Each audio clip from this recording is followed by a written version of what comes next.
Hello students, आज की video में हम डिस्कस करेंगे BA third year distance education का क्वेश्चन पेपर। विषय है हिंदी, जो अभी जुलाई 2022 में हुआ था उसको। जिन स्टूडेंट्स के एग्ज़ाम हो चुके हैं और अपने नए सेम की पढ़ाई शुरू कर चुके हैं, वो कमेंट सेक्शन में ज़रूर बताएं कि हमें कौन सा टॉपिक शुरू करना चाहिए, इंग्लिश का कौन से सेमेस्टर का। क्योंकि मुझे पता नहीं, सभी यूनिवर्सिटीज़ अलग अलग हैं, सभी कुछ के एग्ज़ाम हो चुके हैं, कुछ के अभी चल रहे हैं। तो प्लीज़ कमेंट सेक्शन में ज़रूर बताएं कि कौन सा टॉपिक हमें सबसे पहले शुरू करना चाहिए। अब शुरू करते हैं अपनी आज की वीडियो। टाइम दिया है इसका 3 घंटे का, मैक्सिमम मार्क्स है 100।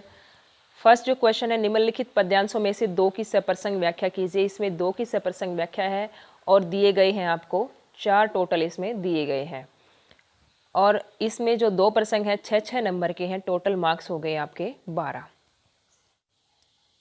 दूसरा जो पद्यांश दिया गया है वो ख का है। वासुदेव ब्याहे राजा रोहण के। आपने पढ़ रखी हैं चीज़ें, अच्छे से आपको पता होगी। ईश्वर का ध्यान लखूंगी, सब रस्त्यान है देख सकूंगी। ये वाला ग का है। घ का है, ए धरती माता तेरा घना विस्तारा। ये सब आए हुए हैं, तो आपको इनमें से कोई जो 2 बढ़िया तरीके से आते हैं उनको आप अटेम्प्ट कीजिए। क्वेश्चन नंबर 2 है साहित्यिक परिचय का। साहित्यिक परिचय में पूछ रखा है, बाजे भगत अथवा फौजी मेहर सिंह का साहित्यिक परिचय दीजिए। हरियाणवी साहित्य है अब की बार आपके। निम्नलिखित में से किन्हीं 2 प्रश्नों के उत्तर दीजिए। पहला जो प्रश्न पूछा गया है वो मांगेराम के काव्य की नारी चेतना पर प्रकाश डालिए। और जो साहित्य परिचय आया हुआ वो आपके 8 नंबर का आया हुआ है। और ये वाले जो 2 क्वेश्चन हैं ये आपकी काव्य धारा में से अलग अलग जो विशेषताएं होती हैं उनके बारे में। तो ये 6-6 नंबर के 2 क्वेश्चंस हैं, टोटल हो गए आपके 12। ख का जो क्वेश्चन पूछा गया है वो है, नित्यानंद की भाषा की विवेचना कीजिए। ग का पूछा गया है, जगदीश चंद्र वत्स के काव्य में सांस्कृतिक जागरण का स्वर मुखरित हुआ है, स्पष्ट करें। और घ का है, संत गरीबदास की दार्शनिक विचारधारा पर प्रकाश डालिए। क्वेश्चन नंबर 4 का है, स्वर्ण जयंती के उद्देश्य की विवेचना कीजिए। ये 10 नंबर का है स्टूडेंट्स। सांझा सीर का सार स्पष्ट कीजिए। सांझा सीर एक बहुत ही प्रसिद्ध रचना है। ये दोनों आए हुए हैं और 10 नंबर का एक क्वेश्चन है। आपको जो अच्छा लगे, आपको बढ़िया तरीके से आता वो अटैम्प्ट करें।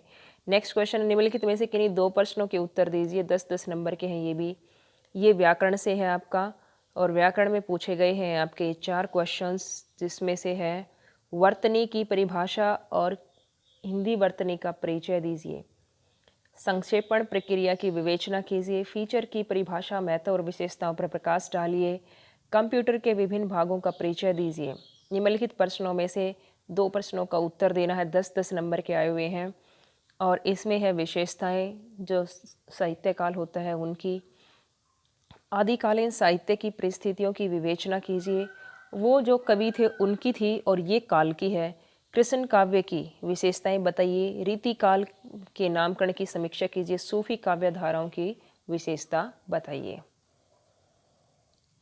नंबर 7 है आपका, निम्नलिखित में से 5 प्रश्नों के उत्तर देने हैं 50 शब्दों में।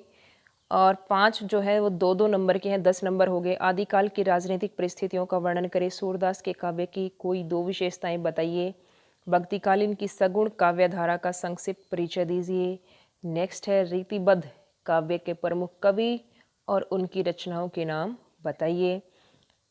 नेक्स्ट है, रीति मुक्त काव्य के किन्हीं 2 विशेषताओं का वर्णन कीजिए। संक्षेपण के नियम क्या हैं।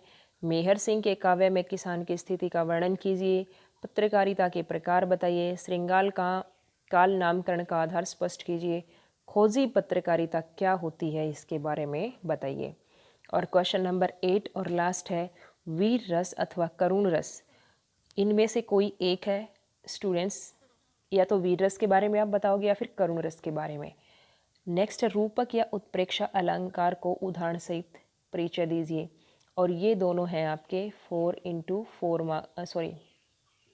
4x2 यानी 1-2 बताने हैं आपको, और 4 नंबर का एक है। ये कितने नंबर के हो गए, 8 के। तो ये था आपका हिंदी का क्वेश्चन पेपर। प्लीज़ चैनल को शेयर ज़रूर करना वीडियोस को, और प्लीज़ वीडियोस को शेयर करना सभी स्टूडेंट्स के पास जिनको आप जानते हो, और चैनल को सब्सक्राइब ज़रूर करना।